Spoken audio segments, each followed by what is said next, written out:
How does an entrepreneur recognize that they have crossed the line between belief and distortion?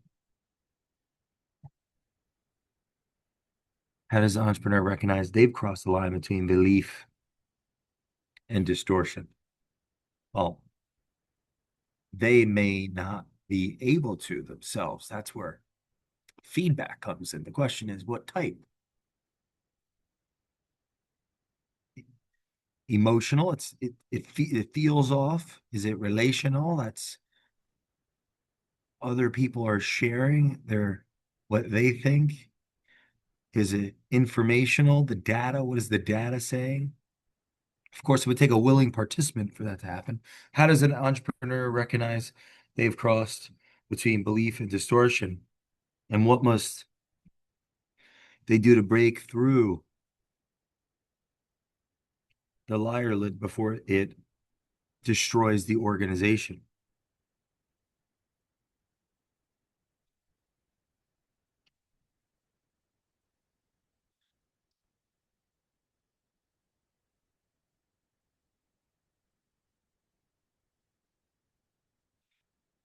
I think this speaks to the then the relationship between responsibility and accountability. I heard the saying, the results speak for themselves. When the organization is not living its purpose, the results will speak for themselves. The customers will stop coming back, and there won't be new customers to replace them. Going back to Peter Drucker, the purpose of a business is to create and keep a customer, to create and keep a customer. What a brilliant elucidation on, or a giant magnifying glass or a searchlight on attention to create and keep a customer. The creation is pursuing new customers to spread the value of the product or service. Keep, that's fulfillment. That's continued value ladder where the customer they got value last time. Now they're looking for more. They believe in that brand. And so now they'll buy everything under that brand. They'll wear the Ferrari hat. They're not just going to drive the Ferrari. They're wearing the hat too. The customer will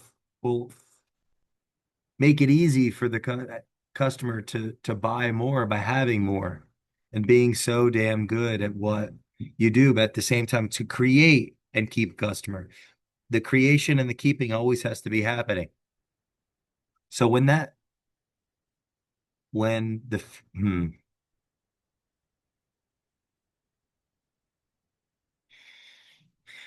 the entrepreneur will know when belief has become distorted based on the results, but by the time it's the results, it could be too late.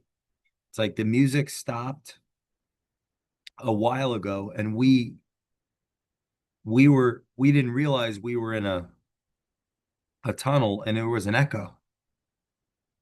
That music stopped a while ago. Now there's nothing one can do about it. See, everything about management is about hearing the music slow down long before it stops. The, the goal in management is not to just wait for it to be a dire situation to change. It's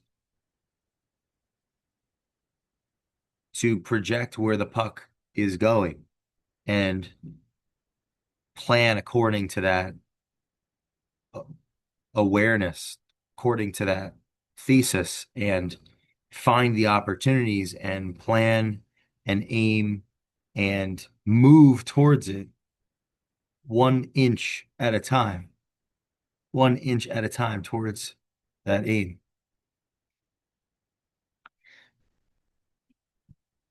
Feedback distortion is you hear feedback, but reinterpret it into your belief. The entrepreneur hears feedback and reinterprets it into their belief.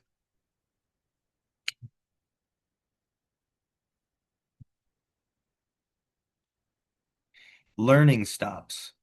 Like unlearning is not a factor. If you will know when a sign that we've moved from belief to distortion is that we stop changing our mind. We stop changing our mind. The results, if the feedback, if the results are negative, it's time to rethink the plan. Now it's when the results are positive, it might be a time to move back in. But where things can become nuanced and opaque, ambiguous, is the in between where the person in the position of authority, ultimate authority, is reinterpreting the results based on that belief. So the distortion is actually their distortion, their psychology is actually distorting the conversation around the results. And the conversations are no longer honest. People within an organization can't be honest with themselves because there's too many contradictions built up in the system. And when people can't be honest with themselves, they stop thinking. And when they stop thinking, they stop originating, innovating. They stop deciding beyond their role and responsibility. They don't go the extra mile. They do just enough or barely anything at all. And they check out and they get quiet and they are, it's just, there's no thought beyond labor. It's just labor. It's slower, it's drier, it's quiet. There's no buzz, there's no energy, there's no music. And now the organization is eating itself. There's infighting. Right? The feedback gets distorted. You're no longer learning, you're defending. When the entrepreneur is no longer learning but defending and constantly feels that they're on the defense in their own organization, they may actually be in a position where they're not being honest enough with themselves and creating the self-fulfilling prophecy within the organization. The organization is choking on its own exhaust, as Alan Weiss would say.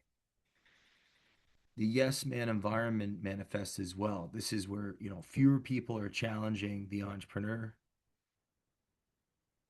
Challenge within the organization leads to ostracism, um, silence, like of silos. Uh, that term of quiet quitting. People leave an organization and never, don't say anything, or they're slowly disconnected from within it until eventually, when it's absolutely clear that it was them, they're asked to leave. When what really happened somewhere along the line was that the organization broke down its ability to synthesize their data and wasn't doing its job and broke the person under the weight of its irresponsibility. So there's silence in meetings, fewer hard questions.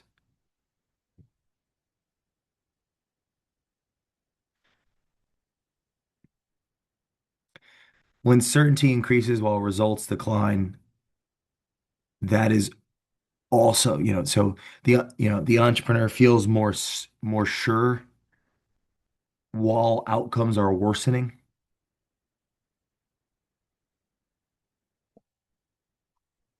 It becomes harder and harder to differentiate between what is true and what isn't. The entrepreneur is not asking questions. People that ask questions are operating from a standpoint of security because asking a question, asking a question reflects vulnerability. It reflects openness. There's a confidence in asking questions that are and being open to getting the answer. That person is operating from a standpoint of security, of foundation, of standpoint. They're in a position of leverage. They're gaining leverage from other parties' answers. They're desiring truth. They're desiring information. When an, when a leader is operating from insecurity, it's even more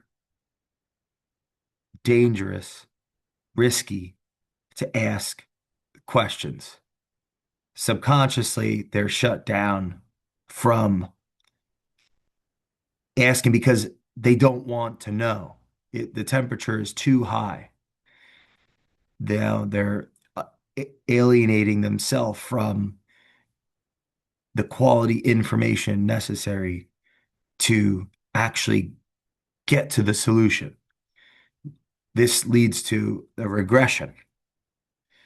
And then it's a feedback loop that feeds on itself.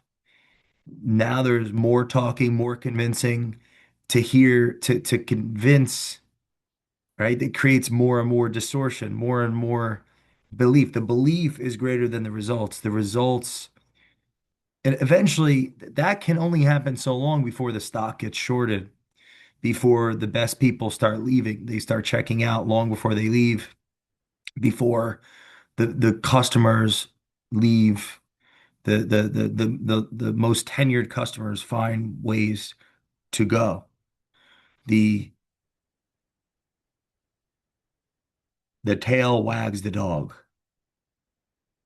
When an entrepreneur feels more sure while the outcomes worsen, and this goes for any leader, someone that is in a position of authority that has to decide and make tough decisions in the face of the unknown. The results are getting worse. They feel more certain. They're in a distortion. It's a difference between results are getting worse and someone is unsure. They're seeking now, if they're unsure and they don't know, it's a possibility for humility to ask for help. This is where advisors, consultants, getting even just peer groups and being a part of communities and a team, that should have been first, asking the team, what should we do? How do we solve this? What do you see? What am I missing? But this is where the core values come in. What are the values? And if an organization has that North Star, and it's like, why is it in business? What's its purpose? Who does it serve? It's getting off of who it's serving and it's only focusing on itself. It starts to eat itself.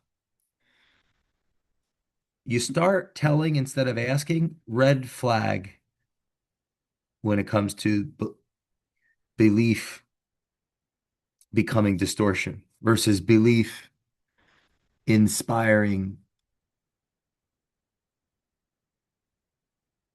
belief inspiring a plan of action, a team collaboration, and movement towards a goal is a big difference. Everything becomes personal. Criticism of the business becomes criticism of management or criticism of the entrepreneur. The entrepreneur can't separate self from the outcome. Everything's personal, everything's reactive. What's happening now is the liar lid is filtering filtering reality. It's not protecting against the unknown, it's compressing the known in itself and crunching, you know, if what was once a protection has now become a like one of those garbage heaps where the cars go in and then the big hammer comes down and slowly crushes the metal into this flat little piece of tin can. The shield has turned inward. It no longer protects against uncertainty. It protects against the truth. This is where third parties really make their money. Uh, you know, the value of a board is to select and fire the chief executive, selecting the right person for the right time and helping that information flow through the system so that there's that alignment between those subordinate to them and those higher. You know, are they integrating the system properly? Are they stewarding the vision properly? Third part, the accountability and responsibility have an inextricable, not inexplicable, they're inextricably linked, and they become they actually break or come out of alignment if they're two rings and they're constantly moving, they come out of alignment and they have to be put back into alignment.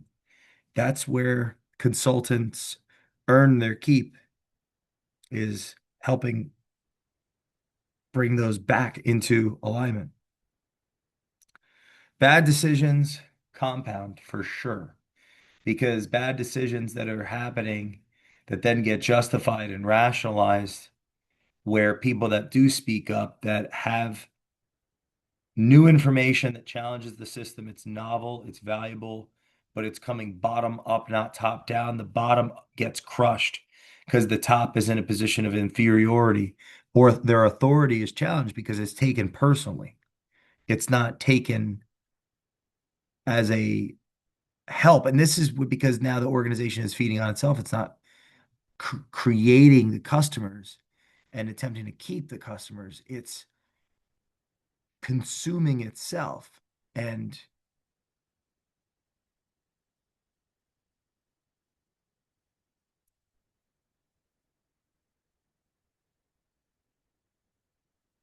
it's like consuming itself and condemning customers.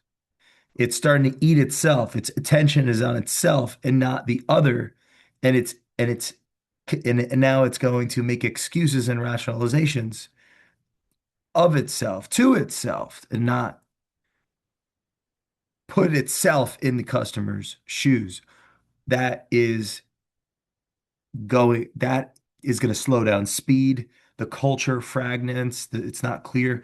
The trust erodes because it's unpredictable. No one knows what's going to happen next. And that slowly undermines the identity of every single person within that organization. They feel less and less and less the best or better version of themselves. Disagreement can't happen without, if within an organization there isn't constructive dialogue around the what and the how, over time the who becomes confused and the why just dissipates because it loses its realness, its meaning, its truth. And disagreements they don't happen because they would become volatile. And when the disagreements, because there isn't an implicit agreement like that we're all working for the customer, there isn't constructive disagreement or pursuit of truth towards that aim, then there will be volatility in the business eventually because the accounting will follow the culture. The accounting will follow the culture. When the culture breaks down, the accounting will follow.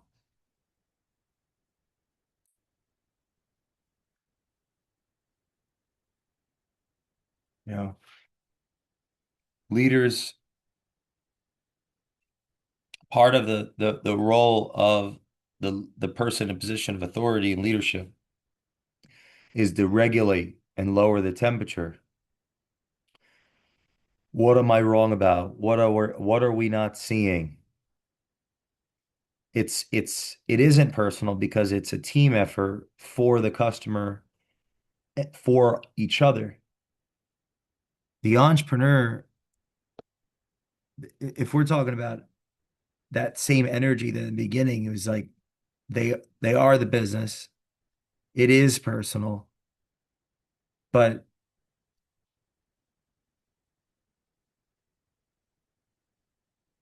you are not the business. The business is not your worth. And at some degree, in the beginning of a business, it is the person and it is their worth, even if that's not the value system that they were that they prescribe to. There is a degree of truth to that in the actual costs of what it takes to start and sustain a business because it does have an impact on people, on the people that start it. And that's why you hear these adages, it's lonely at the top. And there's heavy is the whatever.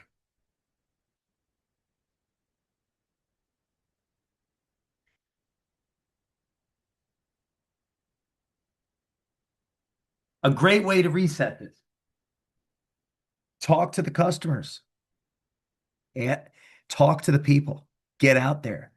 They leave the ivory tower, leave the boardroom, don't skip the boardroom, but leave the boardroom, get back in the aisle like Sam Walton on the knees and the hands and shake the customer's hand, ask them, read the surveys, meet with the people. If you had stopped doing that at any time, you got to go back to the customer, back to the people. Look at the real data, not the interpreted data from anybody. Look at it, get in the trenches, get the hands dirty, talk to customers directly, observe behavior, not stories, not secondhand, third hand stories. Get in the trenches, call the customers, reach out, follow up, get engaged.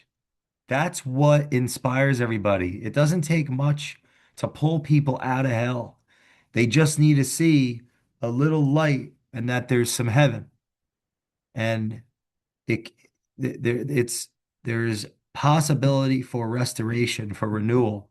And much of this is part of the journey of a business as it navigates and reacts to life's ups and downs, constant change, constant evolution, constant flux. Industries go in and out of bit, the industries exist and they don't exist. Business sectors evaporate. Black swan events are real, and success is a bad teacher, as they say. So when we get away from the things that made us great, which is, I won't go to say that it's inevitable, but it's possible because that's something we can explore in these books. But it's possible and it's likely and it's the journey builds scars and each one tells a story of an up and a down. Advisors come in, the investors, partners, vendors, people that are not inside the system are so important. Who are the mentors? Who are the advisors? Who are the influences? It's so important because the third parties and their values and how this is why I take pride in being a professional when it comes to consulting, to organizational culture.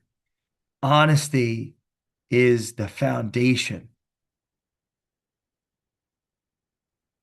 Like our core values of culture matters: preparation, urgency, curiosity, consistency, focus, education, collaboration, working with the clients,